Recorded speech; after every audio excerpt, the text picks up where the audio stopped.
저는 왜 이렇게 항상 운도 지질이 없는 걸까요? 1년을 준비해서 개업한 가게가 코로나 여파로 빚이 늘어나고 있습니다. 운명이 너무 야속합니다. 운명이 야속하게 느껴지는가? 운명의 여신은 변덕이 심하다. 생각 못한 재앙으로 나를 절망에 빠뜨리기도 하고 갑자기 변하여 행운을 선물로 주기도 한다.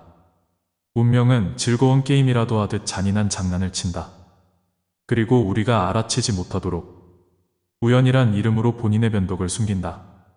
그러므로 언제나 머리와 지혜, 용기, 아름다움으로 대비하도록 하라. 아무런 걱정 없이 신뢰로 가득했던 날이 갑자기 곤두박질 치는 날이 될 수도 있기 때문이다. 집중이 가장 많이 필요할 때는 꼭 집중력이 떨어지게 마련이다. 생각하지 않고 살다 보면 운명의 노예가 되어 일을 망치게 될 것이다. 항상 깨어서 생각하라. 때때로 장난을 좋아하는 운명은 당신이 방심하여 주의가 느슨할 때 아주 엄격한 시험대 위에 당신을 올려놓을 것이다. 운명은 전혀 예기치 못했던 나를 택하여 당신의 가치를 시험하려는 것이다. 그러면 어떻게 깨어서 운명을 알 수 있을까요? 운이 바뀌기 전 징조 같은 것이 있습니까? 운이 언제 바뀔지를 알고 싶다는 것 자체가 모순이다. 운명을 안다면 그것은 운명이라 부를 수 없다. 운명의 여신은 그렇게 호락호락하지 않으니 그녀를 화나게 하지 말아야 한다. 만약 그래도 운명이 바뀌는 징조를 말하라면 운명에 대한 생각이 바뀌는 것이 그 증거가 될 것이다. 재앙은 운명의 여신이 만들어낼 수 있지만 받아들이는 건 당신의 몫이기 때문이다.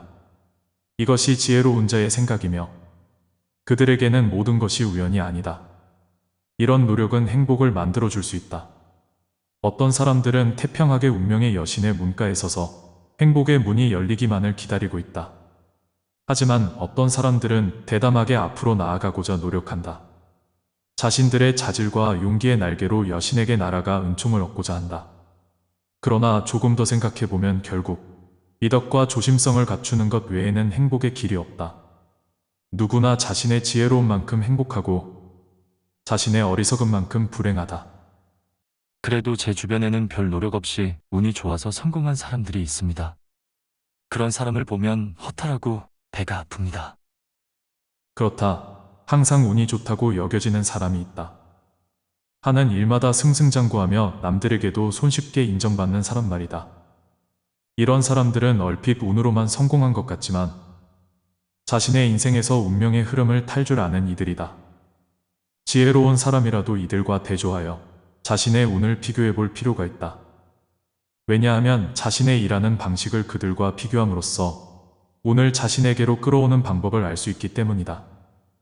그것은 히포크라테스에게 건강에 대하여 묻고 세네카에게 지혜를 구해야 하는 것과 마찬가지다.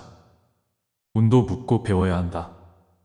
그러나 행운의 여신이 변덕을 부린다고 해도 결코 낙심하지는 마라. 행운의 흐름은 변하게 되어 있다.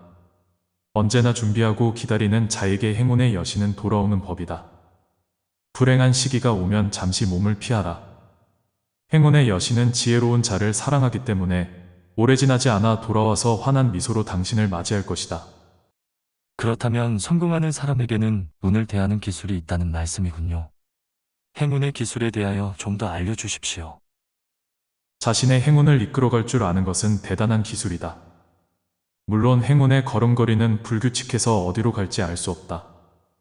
하지만 인내로 기다린다면 행운이 무르익을 수 있다.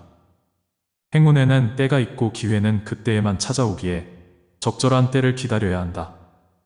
그리고 유리하다고 생각되면 과감히 전진하라. 아름다운 여인이 청년을 사랑하듯 행운은 용기 있는 자를 열정적으로 사랑한다. 반대로 불운하다 생각되면 이미 당신 앞에 서 있는 불운이 두 번째 불운을 불러오지 않도록 더 이상 아무 일도 하지 말고 물러서라. 지금도 힘든 상황인데 더 어려운 일이 생길 수도 있다는 말씀이신가요? 불운과 재앙은 절대로 홀로 찾아오지 않는다. 재앙은 다른 재앙과 사슬로 엮여 있다. 행복과 불행은 이미 그것들이 가장 많이 있는 곳으로 찾아간다. 또한 행복한 자들은 모두 불행한 자에게 도망친다. 모든 것이 불행에 빠지면 아무리 대단한 생각과 비전도 불행을 벗어날 수 없다. 불행이 잠들어 있으면 그것을 깨우지 마라. 조금만 미끄러져도 불행은 계속될 것이며 그 나락의 끝은 알 수가 없다. 행복이 완성을 알지 못하듯 재앙도 결코 완결되지 않는다. 하늘에서 내려오는 일은 인내로서 감내하고 지상에서 일어나는 일에는 지혜를 가져라. 내가 아무 곳에도 쓸모없게 된다는 것은 커다란 불행이다. 하지만 모든 일에 쓸모 있는 사람이 되려는 것은 더 큰 불행을 낳는다. 그런 사람들은 너무 많은 것을 얻으려다가 오히려 잃게 되고 처음에 그를 좋아했던 모든 이들에게 결국 혐오의 대상이 된다. 나의 좋은 패를 아무데나 쓴다는 것은 그 패로 얻을 수 있는 성공을 모두 소진시킨다는 뜻이다. 그렇게 함부로 좋은 패를 다 쓰고 나면 결국에는 보기 드문 사람으로 존중받는 것이 아니라 오히려 천한 사람이라고 멸시를 받는다. 그러한 극단을 막는 유일한 방법은 영광을 누릴 때 절제하는 것이다. 완전함에도 지나침은 있다. 즐거움을 표현할 때에는 절제하라. 불꽃이 활활 타오를수록 그 불꽃은 스스로를 태우며 자신의 수명을 단축시킨다. 자기 표현을 아끼면 더 높은 평판을 얻는다. 그렇군요. 가장 좋을 때 경계하고 조심해야겠네요. 그렇다. 인생의 정점에 있을 때가 불행을 대비할 때다. 평판은 다른 사람의 관심과 사랑으로 얻게 되는 것이기 때문에 좋은 평판을 누리고 있을 때는 다른 사람의 호의를 얻기가 쉽다. 개미가 여름에 열심히 음식을 모으는 것은 겨울이 왔을 때 괴로움을 겪지 않기 위해서였다. 자연이 알려주는 이러한 지혜에 귀를 기울여라. 어리석은 사람들은 남들에게 인정받고 있다고 생각될 때 자랑하기에 바빠 순간의 행복을 저정해둘 줄 모른다. 지혜로운 사람은 주위 사람들에게 많이 베풀어서 은혜를 빛처럼 저장해둔다. 아무리 별 볼 일 없는 사람이라도 언제 큰 이름을 얻고 높은 자리에 오르게 될지 모른다. 되도록 많은 사람들과 좋은 관계를 유지하고 여유가 있는 한 그들을 도와라. 어려울 때 힘이 되어 훗날의 불행을 대비하라. 지금처럼 힘들 때 인내하는 것도 힘들지만 성공하고 있을 때 절제하는 것도 솔직히 자신이 없습니다. 고통을 아는 사람이 승리의 기쁨도 절제할 수 있다. 승리를 절제하는 것은 더 큰 고통을 피하기 위함이다. 승리했을 때 들뜨지 말고 행운과 작별해야 한다. 명성 있는 도박사들은 대부분 그렇게 한다. 아름다운 후퇴는 과감한 공격과 같은 가치가 있다. 성공에 취해 나아가다가는 재앙이 만들어 놓은 내복에 걸려 불행에 빠지게 된다. 당신의 시도가 충분히 성공하였다면 이제는 안전을 도모하라. 오래 지속되는 행운은 언제나 의심해봐야 한다. 부족한 행운이 더 안전하며 그 맛은 더욱 달콤하다. 행운에 행운이 쌓일수록 더 많은 위험이 그 행운을 무너뜨리고 전복시킨다.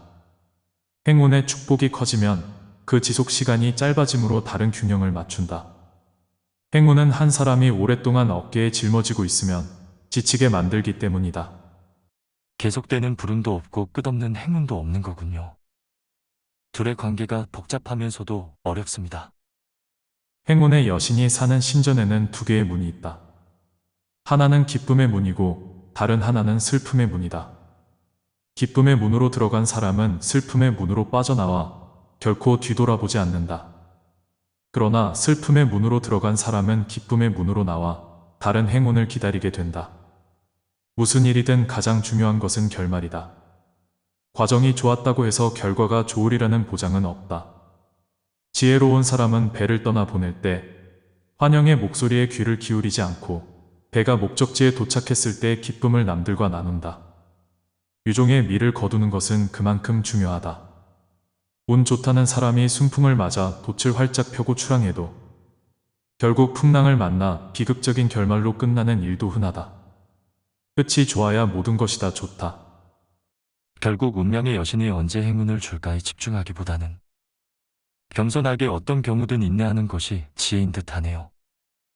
운명보다는 운명을 대하는 자신에게 관심을 가져야 한다.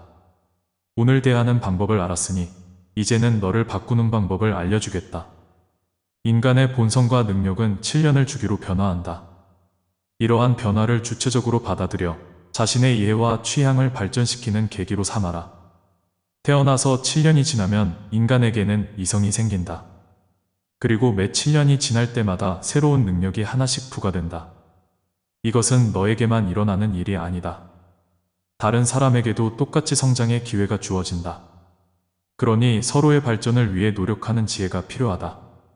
많은 사람들이 사회 속에서 자신을 연마하고 성장하여 높은 지위에 오른다. 자신에게 합당한 직업을 찾는 것은 모두 그런 지혜의 결과였던 것이다. 이 변화의 속도는 아주 느리고 순차적이기 때문에 반성하고 다시 성찰하지 않으면 변화의 시기가 찾아왔음을 깨닫지 못하는 경우도 많다. 우둔한 사람이 불운에 빠진다는 생각을 하게 되는 것도 이런 이유 때문이다. 옛말에 의하면 인간은 20살 때는 공작과 같고 30에는 사자가 되며 40살에는 낙타로 살고 50살에는 뱀의 지혜를 갖게 되며 60에는 개의 모습이 되고 70에는 원숭이가 되어 마지막 시간이 오면 다시 무로 돌아간다. 지금의 대화는 발타자르 그라시안의 말들을 재구성하여 의역하였습니다. 운은 있지만 알기가 어렵습니다. 알 수 없는 운의 시간을 뺏기기보다는 행운이든 불행이든 어떻게 받아들일지에 대해 고민하는 것이 더 지혜로운 태도라고 생각이 됩니다. 지혜의 왕 솔로몬도 고통과 즐거움에 대해 이런 말을 남겼습니다. 이 또한 지나가리라. 즐거움과 슬픔, 행운과 불운 모두 어느 것도 영원하지는 않습니다. 코로나 이후 우리는 어려운 시대를 지나고 있습니다. 하지만 이 어려움도 영원하지는 않을 테니 모두가 힘을 내는 시간이 되었으면 좋겠습니다. 발타자르 그라시안의 가르침이 좋으셨다면 고독에 대한 그의 영상도 추천드립니다.